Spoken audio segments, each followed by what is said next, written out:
We arrive in the classroom early, but we're not the first. That dark-haired girl I noticed before is slumped over her desk at the last row. Whoa! Hello.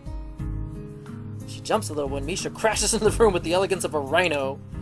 She shrinks deeper into her seat. I can feel her tension all the way up from here, as if she were slowly turning into something stone, just from our presence. Misha and Shizune either don't notice or don't mind it, as they walk directly past her to their seats and begin to converse. I'm left wondering about her, even when the classroom slowly fills with other students. And finally, the teacher. Getting into the rhythm of school feels strange. It's as if my brain remembers how this is done, but my body doesn't. Towards the end of class, I start yawning and counting the minutes left. I shouldn't be this tired on my first day of school. Maybe it's the long time spent in the hospital that made me like this. I'm even feeling physically weak and lifeless. Before long, the final bell rings. School's finally over for the day. Beside me, Misha and Shizune are having a short conversation. After a bit of deliberation, Misha turns to me. Unfortunately, we can't stay and show you around today, Hichan. We've got to hurry already, since there's a lot of work for us to do. You'll find your way around here, I'm sure of it. Ah, wait, the teacher said I'd have to see the nurse. Where do I have to go? Is that so? We can show you that much. Come on, the nurses have their own building, so we have to go outside. We join the flow of students making their way down the stairwell and outside, with the girls pointing out the other senior classrooms in the same hallways as ours. When we get outside, the girls make their way to the smaller building right next to the school. It's built in the same style, so it looks like it's actually part of the main building. This is the auxiliary building here. There's a lot of official and important stuff inside, like the Yamakuo Foundation office and all the nurses' offices. They even have a swimming pool. We go skinny dipping there sometimes. How is that official? And it's for physical therapy, of course.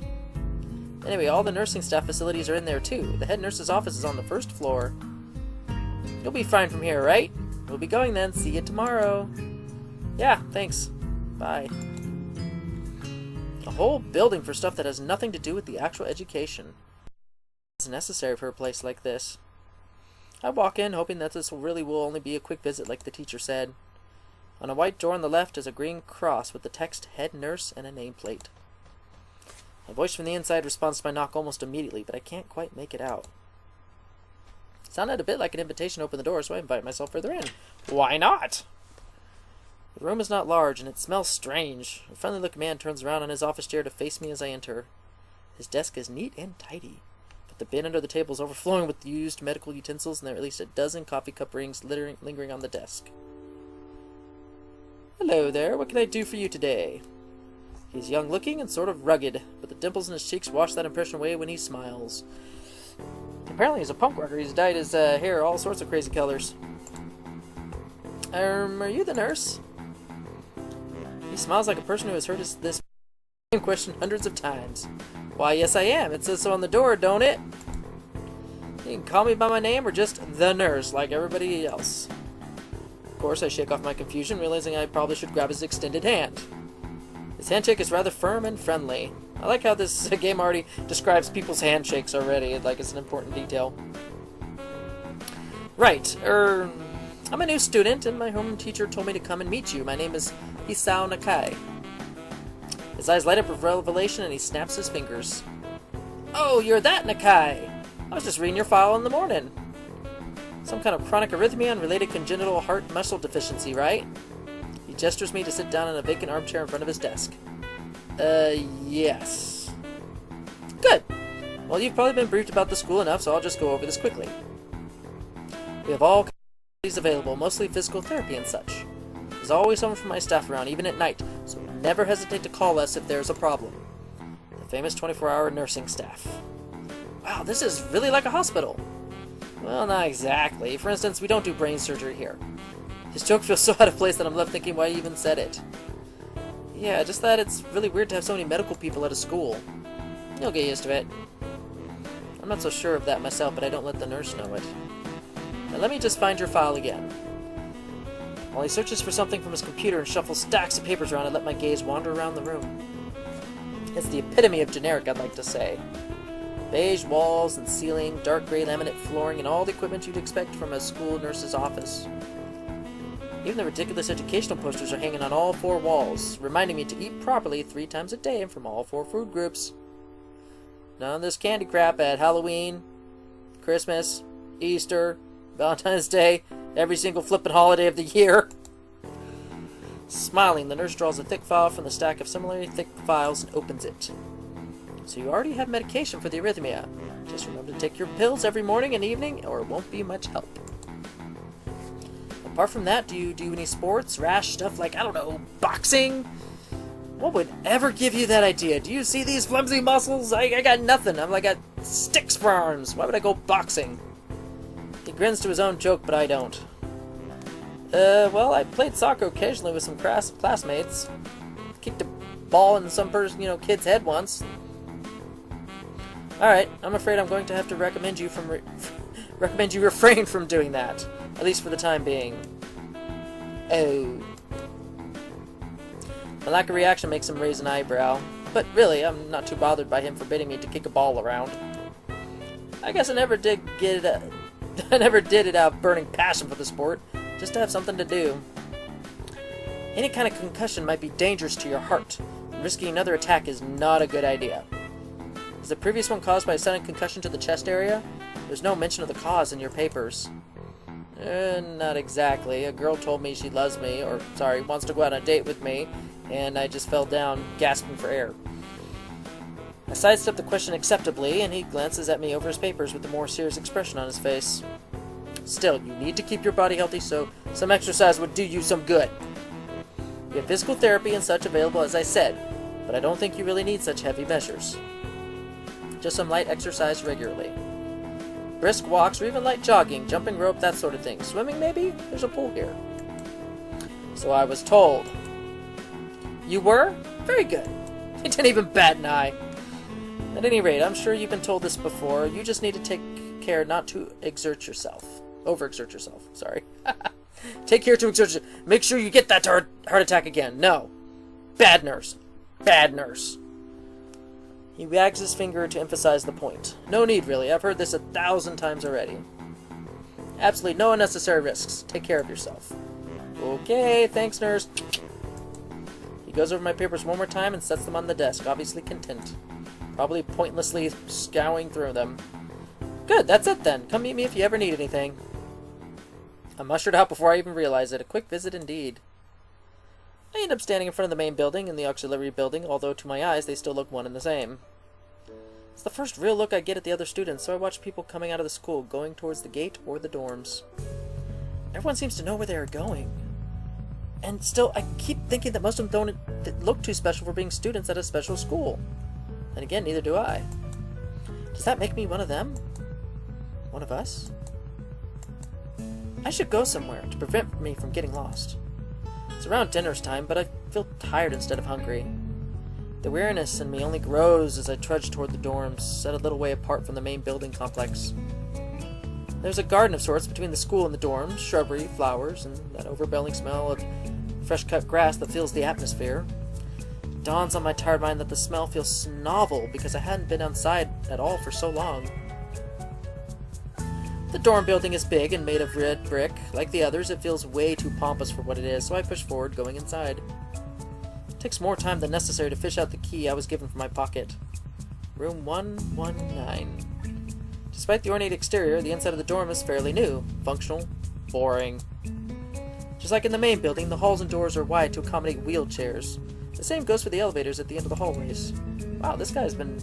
Whoever wrote this, or whoever created this part of the game, has done their research. So this is pretty accurate for how this would normally be.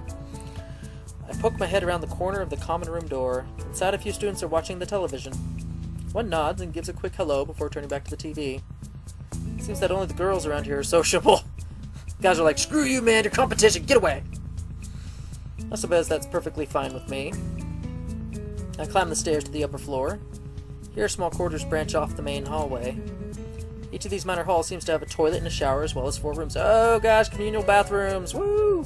I'm so glad I don't have to deal with that anymore. About halfway down the hall, I spy a room 119. The nameplates on the rooms adjacent to mine are blank. I guess there are just 2 of us here. Light shines from below the door of room 117, so I knock lightly. Hello, is anyone home? From inside, I hear a few movements and the clicking of way more locks than I thought these doors had. After a moment, the door squeaks open. A spectacled boy is standing in the doorway. He is looking at me very intently. Thick eyeglasses. Who is it? Blind? No, at least not completely. Why would he have eyeglasses if he was? He leans closer to me until our noses are so almost touching. His breath stinks of garlic. Hisao Nakai. I'm moving into the next room? I thought I should introduce my... His face suddenly brightens in realization as he stands back upright, thrusting his hand out in smiling greeting, almost straight to my diaphragm. Oh, sup, dude? Name's Kenji. Ahaha. Hi. I take Kenji's sweaty hand and shake it. Still a little rattled by the sudden change of attitude and vehement welcome. There's some suspicious-looking people going in and out of your here. It's probably my parents. Your parents? You sure? Because there could have been some other people, too. Can't judge a book by its cover. His out-of-place proverb is left hanging between us awkwardly as I try to think of some way to respond.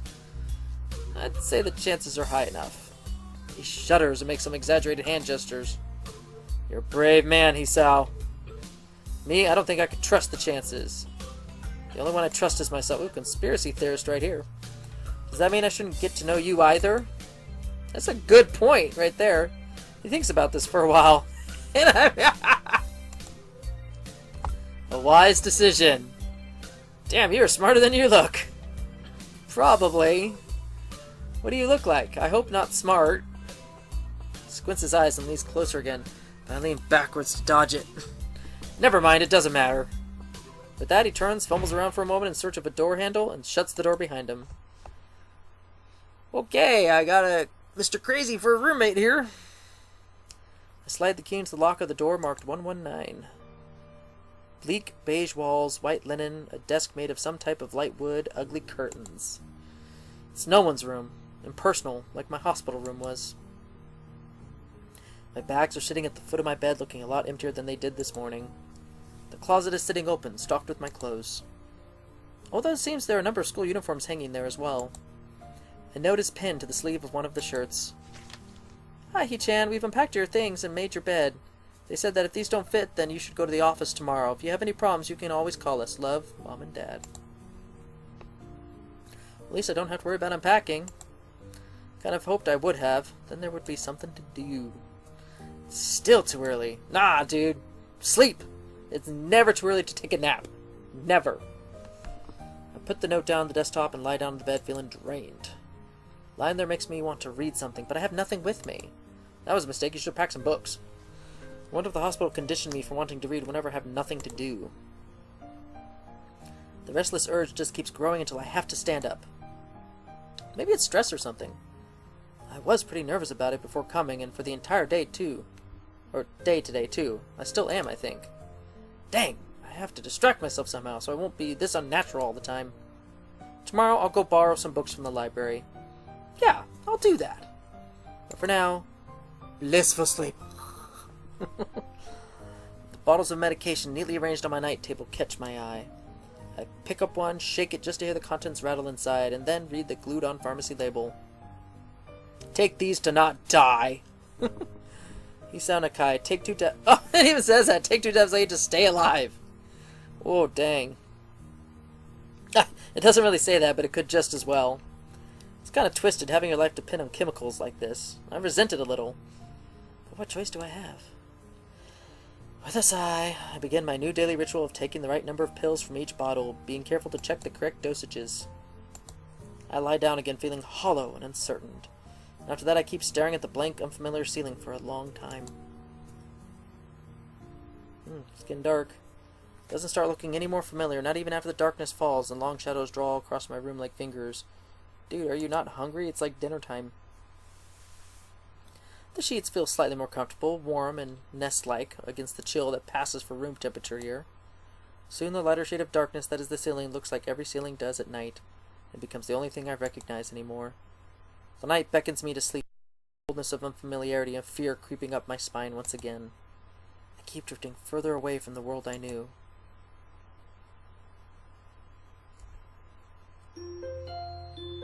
Oh, is that like day passing type of thing?